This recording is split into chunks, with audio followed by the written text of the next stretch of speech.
pala yun, Iran. So ito pala yung mga bikes nyo. Ayun, mukhang click to. So many language, Tagalog, very little. Ang cute ah. Yan ang gusto ko sa e-scooter eh. Sandali, Japanese restaurant, dapat batiin nyo kami ng Japanese. Yeah! Pre, nag-uwili pre. Pre.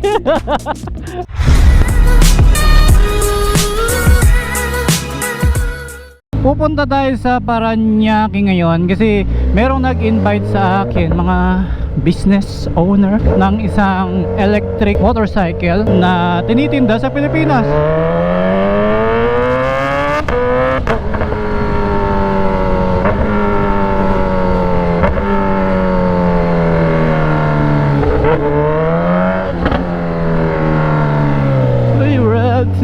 Medyo interested ako kasi electric yan eh, hindi na kinakarga ng gasolina yan eh, and soon magkakaroon ng big bike na electric dito sa Pilipinas. So laking ginhawa para sa mga mahilig mag-travel gamit ang expressway. Ngayon para naman sa mga tiga Visayas and Mindanao, I'm sure meron namang mas mababang variant kung ayaw nyo ng mga pang expressway type na big bike. Kasi sabi ko nga, the reason why bumili ako ng above 400cc na motor, kasi gusto kong dumaan, mapabilis ang aking pag-travel at makaiwas sa traffic ng dadaan sa expressway.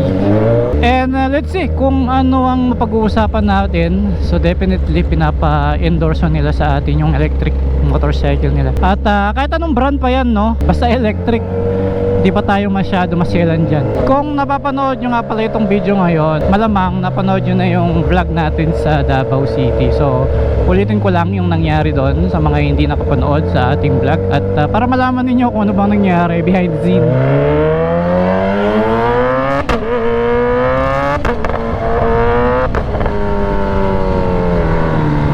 Kinontak ulit ako ng Suzuki Philippines na si Johnny, head marketing yata siya, basta meron siyang posisyon sa loob ng kumpanya ng Suzuki Philippines. Sabi niya sama daw ako sa big ride sa Mindanao gamit ang Suzuki Raider. Sumama ako at sagot nila yung ticket sa airplane, yung pagkain, yung hotel na matutuluyan sa Davao. And then yun nga, dumating kami sa Davao at dumiretso kami sa Blueberry Hotel.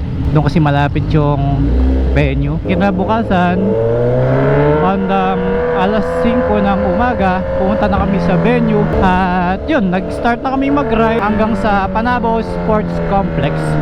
At kung papasin nyo sa video na to, ang daming mga naka-raider na sumama. Nakakatuwa kasi isang linya lang sila, walang masyadong nag-uunahan. Eh yung mga sumama halos may mga club, like yung RRDC yata, yun yung pinaka well known na club ng naka-raider doon sa Mindanao. Kaya sila yung pinakamadaming miyembrong umattend sa event na yan. Ang masaya dito sa event na to, both sa pinagsama-sama yung mga user ng Raider R150 is nagpa-raffle sila ng Bistrom 250cc. Eh ang nakakatuwa pa dyan, ang nanalo doon sa motor na yon is sinama lang, kumbaga aspirant member lang siya doon sa club na sinalihan niya. Parang hiniram lang yata niya yung Raider para lang makasama siya dito sa big ride na ginawa ng Suzuki sa Mindanao. Tapos yun, nanalo siya. Ang galing, di ba? Kung makikita mo doon sa tao, napaka-deserving niya kasi naluluha-luha pa siya doon sa pangyayaring yon, no? At di siya makapaniwala.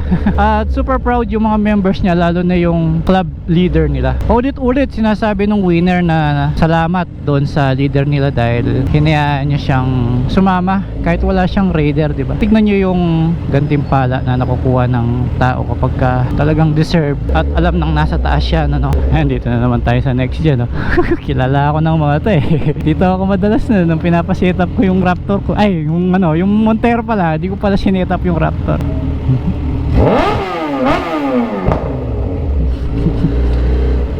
Sabi ko na eh.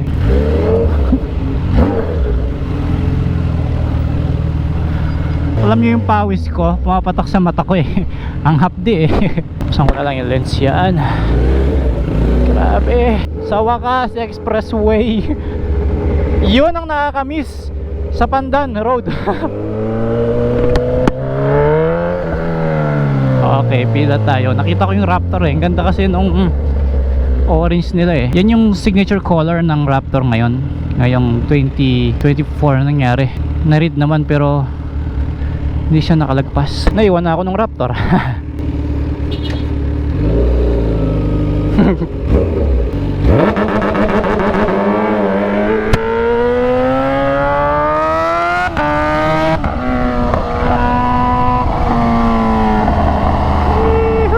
Sarap.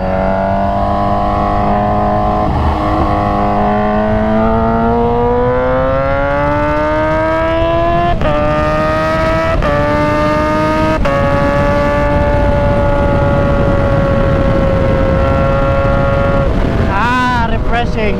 Ayun yung Raptor. Ganda ng kulay, ang tingkad, no? Sarap sa mata. Tago pansin, ang lapad pa. Tas ang linis. Ganda nung hammer, oh. Pero hindi siya yung regular na hammer. Kasi alam ko tong hammer na to, eh. Tika sa amin to, eh. Pero ginagamit nila sa karo yata yun, di ba?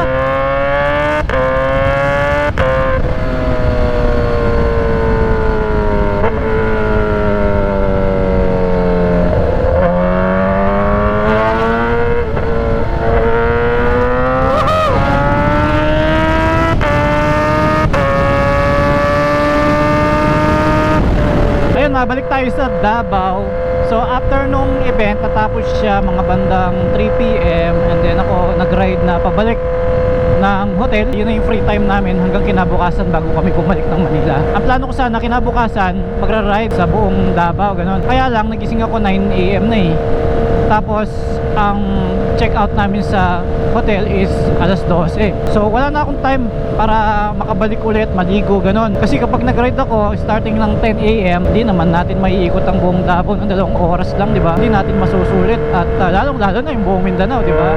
Isa lang gusto ko lumabas ng Davao, mag-ride sa ibang lugar. Kaya lang limited time lang at syempre baka maliit naman tayo sa aeroplano natin. So ang dami ring naghihintay sa akin, yung mga kasama ko sa Suzuki, di ba? So maganda na magkakasabay kaming aalis. Kaya yun, hindi na ako nakapag-ride. Alas 12 nag-check out kami, tumuloy kami ng Konching, kumain kami doon. Tapos nagpalamig konti sa SM Lanang yata yung pangalan nun. And then naglaro kami ng bowling, yung bola ng basketball, nagsushoot doon. Tapos kumain kami sa Starbucks. Then after doon, diretso na kami ng airport. Kaya very limited lang yung time ko sa Davao. Hindi ko siya nasulit. Masaya kaso bitin. Gusto ko pang bumalik ulit sa Davao. Hanapan natin ng susunod na event ulit. At subukan natin kung saan pa tayo makapadpad dun sa Mindanao. Ang saya kasi ang dami rin pumunta na mga followers natin. Yun nga lang, very limited time at hindi ko sila lahat na-meet. Malay nyo soon, magkaroon din ako ng event or baka merong isang tao na mag-invite sa atin. Sana papahiram tayo ng motor man lang magamit doon kasi wala akong nakitang nagpaparent ng motor. Although isang post ko lang naman, I'm sure maraming tutulong sa akin. Pero tayo natin, darating at darating din yun yung may mag-i-invite, bahala na, diba? Ma-share ko nga pala sa inyo, may potential buyer ang ating Ford Raptor, yung kulay gray. Medyo nakakapanghinayang lang siyang ibenta, pero pag kasi nakakapanood ka ng mga Ford users na nagkakaproblema sa kanilang mga sasakyan, nadadamay ka no? Yung abala, yung gastos, lalo na pagka nalaman mo kung magkano yung pyesa na pinalitan nila, nakakatakot kasi like si Sir Mel, no? Meron siyang Ford Raptor na kulay black, nasira yung kanyang Ford and then nalaman nila na injector yung problema. Magkano yung isang injector? 18,000 and then may labor pa yun. So matotal nasa 20,000 malamang yung nagastos niya, and hindi pa dun kasama yung abala nung nasira yung isang injector. Kasi kapag nasira yung isang injector, ma-vibrate yung makina, so ang takbo mo lang is dapat hindi lumalagpas ng 2,000 RPM kasi hindi niya kaya. Tapos may masamang epekto yun sa ibang injectors kasi napapwersa sila kasi nga yung isang injector is malfunction na. So tatlong injector lang yung nagpapaandar sa sasakyan. So grabe, di ba? Isang injector pa lang yung nasira. Ngayon na may potential buyer sa ating Raptor, pinuntahan na nila sa shop natin, no? Tinest drive na nila. Sabi nung nag-test drive, nagustuhan daw nila. And ang maganda pa sa unit natin, 2022 model siya. Nung 2023 lang siya nabili nung first owner. Kaya kung 2024 ngayon, 1 year pa lang yung edad ng sasakyan natin. And so far, wala pang napalitan na piyesa sa kanya. Wala pa akong naging problema. Gusto mo't hindi, may masisirang piyesa dyan no? Alam ko naman yan, aware naman ako sa posibleng gastos, consequences kapag nag Ford brand ka na sasakyan, and lahat naman ng sasakyan nasisira, di ba? Ang labanan kasi ngayon yung patagalan sa pyesa. May lumabas na bagong Toyota Hilux ngayon na yung GRS, na kung saan mas malapad siya ng konti sa dating Hilux Conquest. Kaya napapaisip ako ngayon, medyo malapit siya sa pormahan ng Raptor kung mag-Hilux tayo yung pinakabago. Tapos pagdating naman sa safety features, kompleto rin naman yung GRS, 7 airbags, lane departure warning, pre-collision assist ba yung tawag doon, o pre-collision alert, ganoon. Basta kung ano yung safety feature nung sa Raptor natin, meron din naman dun sa Hilux GRS. And ang downside lang naman sa Hilux is hanggang ngayon hindi pa sila nagpapalit ng interior, but okay lang yun kasi ang importante yung sasakyan is nagagamit mo, may music ka, alam mo yung safety features kompleto, at talagang pinaka-bentahe ng Toyota dito sa bansa natin is yung availability ng parts. Based na rin sa history, hindi ganun kadami, hindi ko sinasabing wala, pero hindi ganun kadami yung mga posibleng masira sa Hilux kasi nga very simple, di ba? Kung ano lang yung importante, yun ang nandun sa Hilux.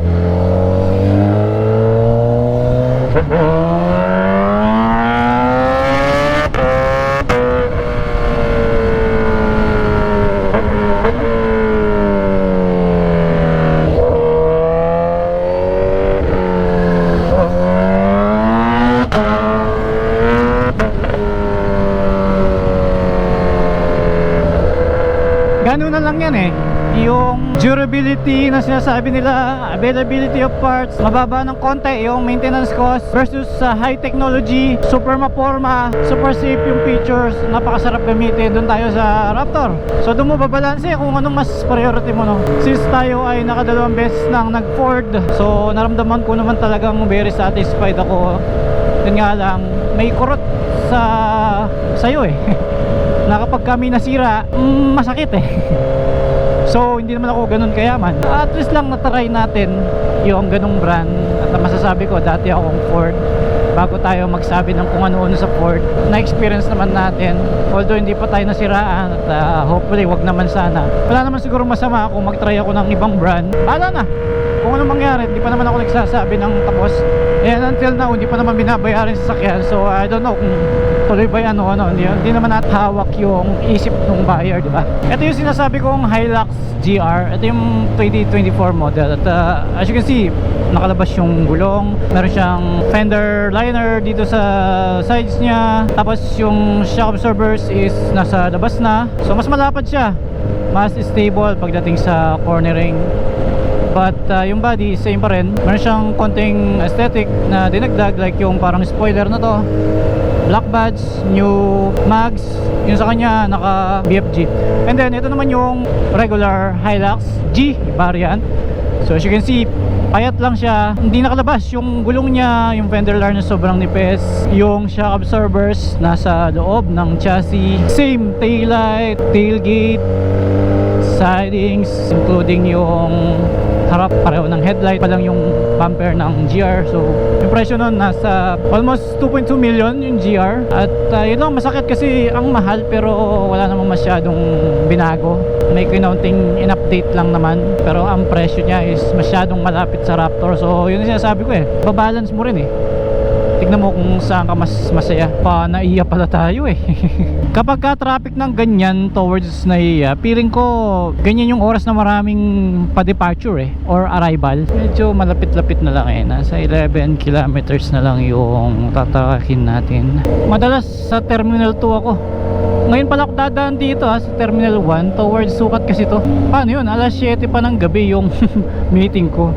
Sobrang aga ko, no? Gusto ko kasi mag-drive papunta dito gusto magkwento. Dito sa electric motorcycle, no, malay mo magandahan tayo, di kuha tayo, di ba? Yung electric motorcycle na yung pang malayuan sana, kasi meron na ako sa bahay na electric tricycle. Tapos meron akong stand-up e-scooter from Drip Motor. Maganda rin, meron kang pang long distance, kasi yung stand-up electric scooter natin, nakakangawit yun pagka matagal ka nang nagra-ride na gamit yun Yun namang tatlong gulong, eh hindi naman pwede sa highway yun. Lalo na takbong 30 lang yun. Hanap lang ako nagtitinda dito. Gusto kong uminom ng tubig eh. Kung saan ko makita? Dito kaya sa shed. O kaya mag-Jollibee muna yata ako eh. May nakikita akong Jollibee eh. Ayun o, Jollibee oh. Check in time, 4:19, 5, 6, 7, mga 3 hours pa. Siguro mga isang oras ako dito. Yung 2 oras hindi ko alam paano.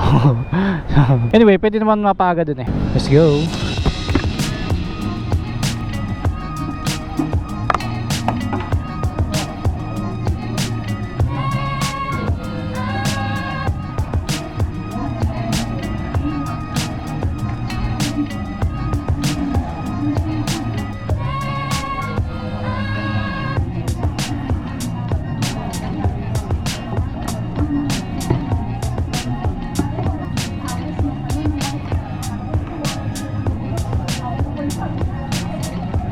Nagtagal din ako dito mga 2 oras eh. Sinulit ko talaga yung Jollibee eh, no?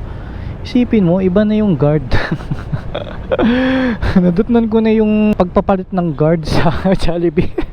So, showroom pala yung pupuntahan natin, no? Mukhang naka-display dun yung mga electric motorcycle nila. At sakto meron akong kausap sa telepono, no? So, kahit napaaga tayo, doon ko na lang itutuloy. Meron akong Zoom meeting. Iran. Tapos double N. Ayun guys, visible siya. Ayan oh.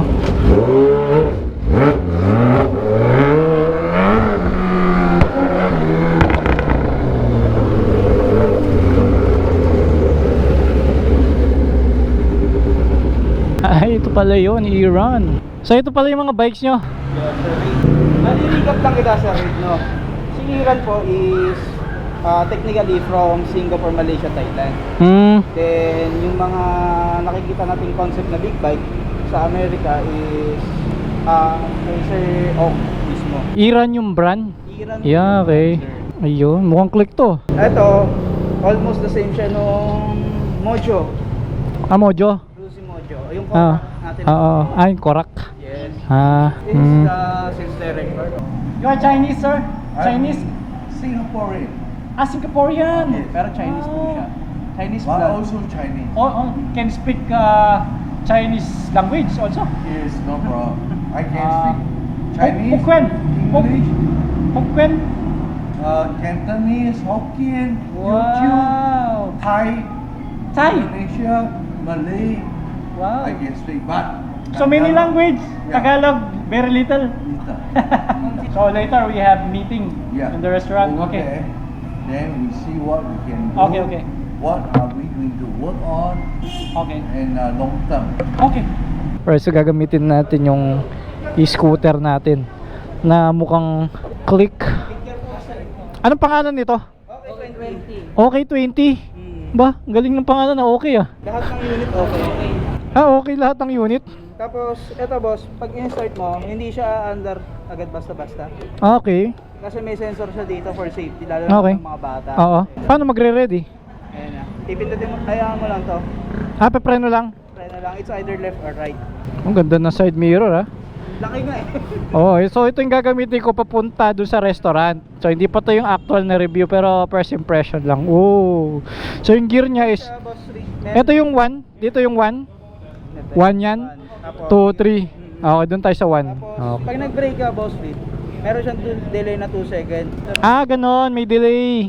Okay, naka-brake muna siya bago mo magas. Oo nga, pagka naka-brake hindi nagagas. Yun yung big difference sa other dyan. May dagdag safety feature pala siya. May delay pa Maganda Parang click talaga. So, saan gawa to? China pa rin naman. Okay. Picture din China. Pinagsama-sama lang yung mga technology ng iba't ibang bansa. Galing ni Boss Kelvin Kasama natin sila gamit din nila yung mga okay. Tara, okay na. Ilaw. Yun. Bye-bye. Ganda naman nito. Tahimik Ang cute Woo! Yan ang gusto ko sa e-scooter Tahimik, very torquey. Naka first gear tayo ngayon Okay yung okay Sa ngayon hindi pa ipaparehistro itong mga e-scooter Hindi ko alam yung mga rulings pagdating sa ganyan Sa pagbebenta kung need ba na naka-lisensya yung bibili o kahit konsensya lang pwede na Tahimik. Tsaka dahil ang gaan nung scooter na to, ang lakas ng pitik nung arangkada. Motorki siya, no? Komportable, ah. Mas maliit lang siya sa click, eh, no? So, sa next time, i-review natin to ng daytime para mas ma-appreciate natin. Tapos hanap din tayo ng videographer sa susunod. Kaya kami pupunta ng restaurant ngayon kasi nandun na yung may-ari. Yung na-meet natin kanina, si Sir Kelvin na Chinese. So doon kami mag-uusap at kwento ko sa inyo kung ano yung pinag-usapan namin maya-maya. Mukhang ito na. Pag mga businessman talaga yung mga kausap natin, hindi ka nila dadalhin sa Jollibee. Sa special na restaurant talaga. Si Leader. Bye. Sir. Ano yung demonyo rider, sir? Sandali. Japanese restaurant, dapat batiin nyo kami ng Japanese. Yeah! Thank you, sir. Thank you po. Sneakers. Sneakers. Thank you. Sir, maraming salamat po. Ingat po kayo palagi. Makakauwi na po ako. Uwi ka na pala eh. Inintay ko lang po. Okay na ako para sa isip. Pre, naubos mo yung kinain mo? Hindi. Bakit? Mabilis yung kumain eh. Ang bilis kasi lumamig eh. Tapos, didinan mo yung reverse, tas atras na siya. Ayaw naman. Throttle. Okay. Ganun pala. Lakas na puwersa, pre. Tapos yun, galing. Nakakabigla lang siya, no? Pre, nag-uwili, pre. Pre. Alright, yun, nakapag-meeting kami ng masaya. Okay naman yung napag-usapan. So, babalik ulit ako dito para i-review na to ng daytime. Ito palang Iran na to. Kaya pala hindi pa siya masyado familiar sa akin. Kabubukas lang ngayong June. Ngayong taon. So kaya naman sila naghahanap ng influencer kagaya ko para ma-endorse or ma-public awareness kagad siya, di ba? Tayo naman tumutulong naman sa mga small business pa. Although hindi mukhang basta-basta yung boss, no? Nakita nyo naman Chinese siya, so alam niyo naman pagka Chinese businessman, talagang may mga pera sila. Pero dahil bago lang yung tindahan, nandito tayo para sumuporta lang, no? Hihingin ba yung suporta sa atin ng mga big companies na sino ba si Reed, di ba? So sa ngayon, hanggang dito lang muna tayo sa mga e-scooter ganun, para makatulong din. At pagka naging successful ang Iran na to, di ba? Pare-pareho kaming makikinabang. Hindi naman ako nangangako na agad-agad maganda yung result ng video natin, pero importante nagawa natin yung trabaho natin sa kanila. Ang cute natin no? Ang tahimik Hinintay talaga? Ano pre, tuloy na ako, no? Thank you. Sa Friday na lang, ha? Pero yung sticker. Di ba kasama kitang kumain kanina? Kasama tayo. Wala ko Oh. Thank you. Sige, thank you. Okay, bye-bye. Friday na lang. Pumunta ako dito ng Tuesday. At ang sabi ko sa kanila, babalik ako ng Friday para matry yung kanilang e-bike.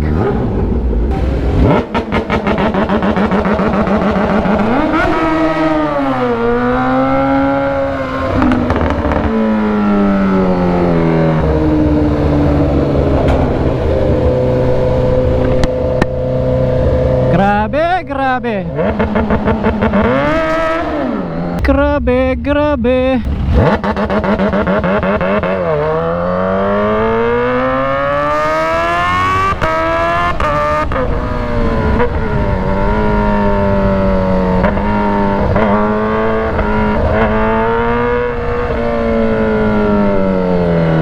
Alright, is Skyway. Salamat sa mga tumapos ng aking video. See you next vlog. Outro muna. Read for speed.